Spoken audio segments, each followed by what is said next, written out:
Mes futurs leaders, bienvenue à chacun d'entre vous au sein de cette nouvelle vidéo. Nouvelle vidéo, nouveau mois, nouveau cadre également et surtout nouveau concept. Alors je voulais vous régaler avec le beau manteau de neige qui est tombé sur Annecy. Je vous laisse découvrir un petit peu le plan, j'espère que ça fera le focus.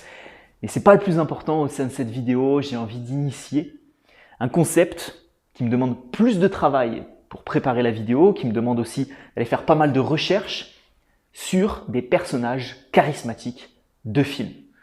Et ouais, je vous régale, on va analyser certains types de charisme.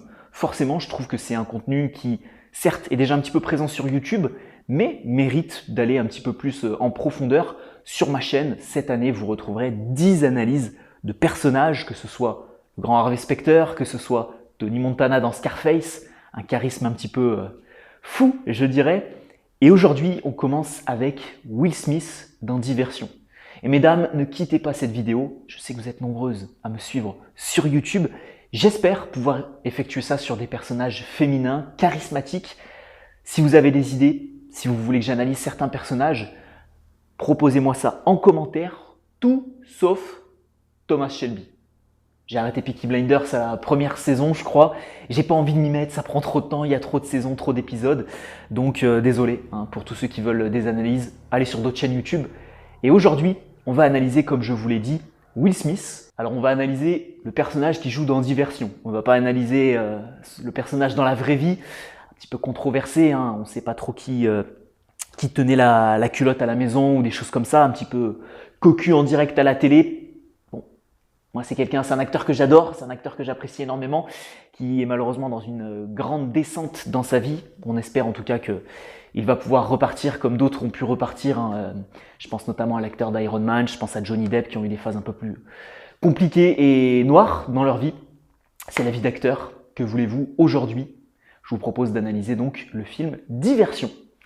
Et pour commencer, si vous n'avez pas vu ce film, le film qui s'appelle aussi Focus en anglais, c'est un film où Will Smith incarne un certain arnaqueur, un voleur, et il va former tout au long de ce film la belle et talentueuse Margot Robbie, qui veut apprendre les ficelles du métier à travers ce personnage très charismatique. Et pour comprendre ce qu'il va mettre en avant dans sa personnalité au sein de ce film, pour que le spectateur soit en train de se dire « mais Will Smith c'est le meilleur acteur au monde », et surtout pour que les personnages du film soient également très attirés par lui, eh bien, je vous propose de commencer par le point numéro 1. C'est donc le charme de Will Smith, le charme du personnage qu'il va incarner.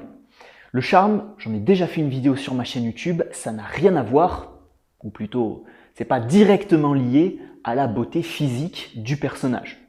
Qu'il soit bien foutu, qu'il ait une belle gueule, qu'il ait un beau regard, tout ça, ça n'a pas vraiment de lien, même si c'est un petit peu lié, bien sûr, mais ça n'a pas de lien direct avec sa capacité d'être charmant. Dans ce film, il va mettre à l'aise son interlocuteur. Ça, c'est une compétence charmante qu'on peut avoir chez quelqu'un. Que l'interlocuteur soit beau ou pas, s'il arrive à mettre à l'aise son interlocuteur, il est par conséquent charmant à ses yeux. Ça peut être également dans sa démarche, dans sa gestuelle, dans son expression, le timbre de sa voix qui va être agréable à écouter. Tout ça, ce sont des paramètres qui vous rendent charmant. Et juste un petit truc là, entre toi et moi. Est-ce que tu savais que 38% de l'impact de ta communication provient de ton langage paraverbal? Et que ce chiffre peut monter, selon mes estimations, à 60-70% quand tu es par téléphone et que tu vois plus ton interlocuteur? Et la communication paraverbale, c'est simple. C'est la voix, l'articulation, la prononciation, la mélodie vocale, la puissance, l'intonation. En fait, tout ce qui ne concerne pas le langage corporel, les choses que tu vas voir et les mots que tu vas utiliser. Alors tu le savais peut-être pas, mais je t'invite à y prêter beaucoup plus attention. Parce que par téléphone, on se fait tous une image de notre interlocuteur et ça, c'est l'image qui va te coller à la peau pendant pas mal d'années. Ou alors, quand tu es en débat ou dans une prise de parole ou en conversation, en réunion avec quelqu'un, les mots que tu vas utiliser, bien sûr, c'est important. Mais franchement, ce qui permet de bluffer, ce qui permet de mentir, ce qui permet d'affirmer des propos et de vraiment influencer son interlocuteur, c'est le langage paraverbal. Alors si tu veux découvrir des secrets, des astuces et te former au langage paraverbal. Je te donne mes meilleurs secrets, mes meilleures astuces dans une formation complète qui se nomme Voice 2.0. Parce que changer de voix, c'est également changer de vie. Je vais pas te mentir, si ta voix est totalement différente de ce qu'elle est maintenant, je pense que tu ferais des choses bien plus grandes dans ton quotidien. Cette formation, je te la mets dans la description.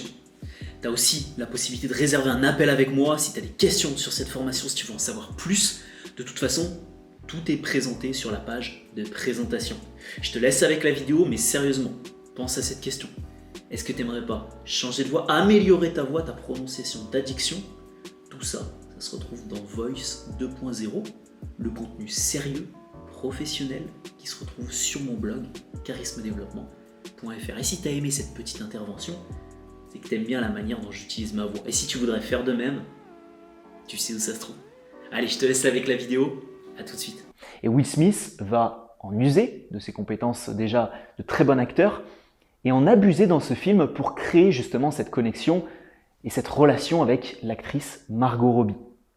C'est ce qui fait que son personnage va directement coller avec le personnage que joue Margot Robbie et c'est ce qui fait qu'il va avoir ce certain charisme. La notion de charme à ne surtout pas mettre de côté si vous voulez avoir l'air charismatique de cette manière-là. Le deuxième élément qui va vraiment pousser le charisme de Will Smith, ça va être sa confiance en lui. Et attention, on fait bien une différence entre confiance et estime de soi. Sa confiance en lui dans le domaine en question, des tours de passe-passe, de l'arnaque, c'est ce qui fait qu'il est charismatique. Et en regardant ce film, si vous aviez 15 ans, si vous aviez même 10 ans plutôt, parce qu'à 15 ans, je ne sais plus si je faisais encore ça, mais à chaque fois que je regardais, quand j'avais 10 ans, un certain film, je voulais ensuite incarner le personnage dans la vraie vie. Je pense qu'on a tous essayé de lancer des toiles d'araignée, mais ça n'a jamais fonctionné. Enfin, j'espère si vous êtes humain. Et donc, en regardant ce film Focus, en regardant Diversion, on a ensuite envie d'essayer. Je me rappelle d'une scène où Margot Robbie attrape des choses comme ça dans la rue, que ce soit des montres, que ce soit des téléphones, pour ensuite les refourguer à son équipe. Et à Will Smith qui regarde ça d'en haut, je crois que c'est au carnaval de Rio, quelque chose comme ça, eh bien forcément, on a envie après d'aller faire ça dans la rue. On a envie d'aller se tester à cette expérimentation, on a envie de se tester à ce challenge-là, parce que les personnages sont tellement confiants quand ils vont faire ça, qu'ils présentent un certain charisme, et nous, par conséquent, on est influencé par ça. Donc, c'est pas l'estime de soi de Will Smith qui est énorme, c'est juste la confiance qu'il a en lui dans son domaine d'expertise qui le rend charismatique. Et par conséquent, sur d'autres chaînes YouTube, on vous donnerait juste ce conseil-là. Moi, l'objectif, c'est de vous permettre, vous aussi, de devenir charismatique à votre manière. Donc, ce que je vous invite à faire, c'est d'être très expérimenté dans le ou les domaines qui vous tiennent le plus à cœur. Sport, avenir professionnel, intelligence et QI, intelligence, toute votre culture générale, etc., etc. Appétence pour, je sais pas, la décoration, l'histoire, tout et n'importe quoi. Soyez expérimentés là-dedans. Et c'est à ce moment-là que les gens accréditeront à votre personnalité un certain charisme. Le troisième conseil et le troisième élément qui fonde et qui façonne le charisme de Will Smith dans Diversion et de son personnage Nicky, ça va être sa capacité d'avoir de multiples facettes et une personnalité très profonde. Et je m'explique. Tout au long du film, Will Smith va dévoiler certains éléments de son passé. Le public, mais également Margot Robbie, va comprendre beaucoup d'éléments de son passé qui l'ont amené à avoir la personnalité complexe qu'il a aujourd'hui. Et ces multiples expériences, c'est la profondeur de sa personnalité, c'est la profondeur de son vécu aussi, des choses très fortes, des choses très tristes, qui vont en faire la personnalité charismatique qu'incarne Nicky.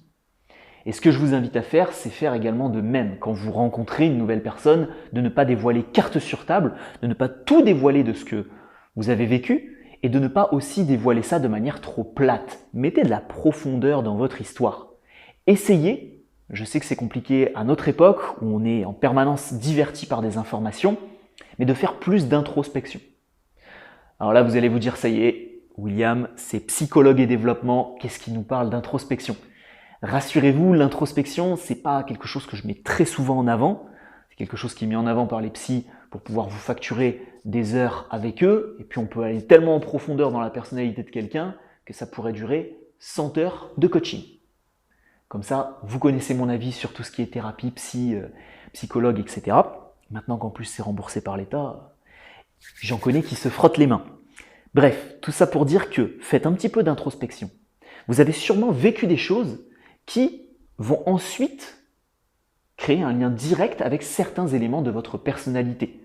Que ce soit la douceur que vous avez, que ce soit l'ambition que vous avez, que ce soit votre capacité à aimer ou ne pas aimer les relations sociales. Je sais qu'il y a les deux qui pourtant regardent ma chaîne YouTube. Tout ça, ça provient sûrement de choses que vous avez vécues par le passé. Créez ces liens et vous verrez qu'ensuite vous serez capable d'exprimer ça à travers de la profondeur aux personnes que vous rencontrez, amis, conjoints. Et c'est comme ça que les gens vous percevront comme quelqu'un qui a plusieurs facettes, une personnalité complexe et riche, et surtout une personnalité plus emblématique, et donc la finalité charismatique. Et enfin, que serait le personnage de Will Smith sans sa capacité, et plutôt le personnage de Nikki, pardon, sans sa capacité à créer de la connexion émotionnelle avec le public et avec les personnages du film. La connexion émotionnelle, c'est la capacité d'exprimer parfois certaines émotions, mais pas de le faire en disant « je suis triste, je suis heureux, je suis en colère ». Non, de le faire avec beaucoup plus de profondeur. Pourquoi pas un petit storytelling, une petite anecdote, une petite histoire pour vraiment plonger son interlocuteur dans l'émotion qu'on a envie de lui faire ressentir. Ça, Will Smith et Nikki le maîtrisent à la perfection. Parce que justement, en tant que bon arnaqueur, en tant que bon tchatcheur, en tant que bon manipulateur, il doit être capable de faire ressentir à son interlocuteur certaines émotions. Quitte à bluffer, quitte à mentir ou quitte à duper son interlocuteur. Et ça, forcément, le public va le vivre également. Et quand vous allez voir ça, vous allez avoir une certaine tendresse pour le personnage, ou une certaine haine des fois pour le personnage, ou une certaine surprise pour le personnage. En bref, que ce soit tendresse, haine ou surprise, vous allez être émotionnellement impacté. Et c'est ce que, je pense, le réalisateur du film a voulu créer pour rendre le personnage de Nikki encore plus charismatique. Quelqu'un qui est capable de toucher les émotions de son interlocuteur, d'exprimer les siennes, en bref, de jouer avec l'intelligence émotionnelle, c'est quelqu'un qui maîtrise forcément une clé du charisme. J'espère que cette vidéo, à travers les 4 conseils et les 4, je dirais, éléments de la personnalité de Nikki, joué par Will Smith dans le film Diversion, vous aura plu.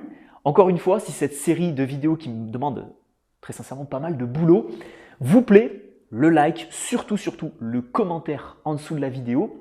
Et puis, vos propositions, je les attends pour, pourquoi pas, faire des personnages féminins, pourquoi pas faire des personnages peu connus mais charismatiques à leur manière. Et je vous dis à vendredi prochain, on se retrouvera pour une analyse de vidéo. On va se fendre un petit peu la poire avec une analyse sur la voix. Vous avez la possibilité, juste ici, comme à la fin de chacune de mes vidéos, de rejoindre ma formation gratuite, suivie par plus de 15 000 membres. Et oui, 15 000 membres en 3 ans, 2 ans et demi, 3 ans. C'est une formation qui va vous aider à apprendre à mieux vous exprimer, mieux communiquer si vous avez des difficultés là-dedans. Elle est gratuite et je vous invite vivement à la rejoindre. Je vous dis à vendredi prochain, 19 h, mes futurs leaders, pour une prochaine vidéo. Merci de votre visionnage et je vous dis à très vite. Ciao, ciao.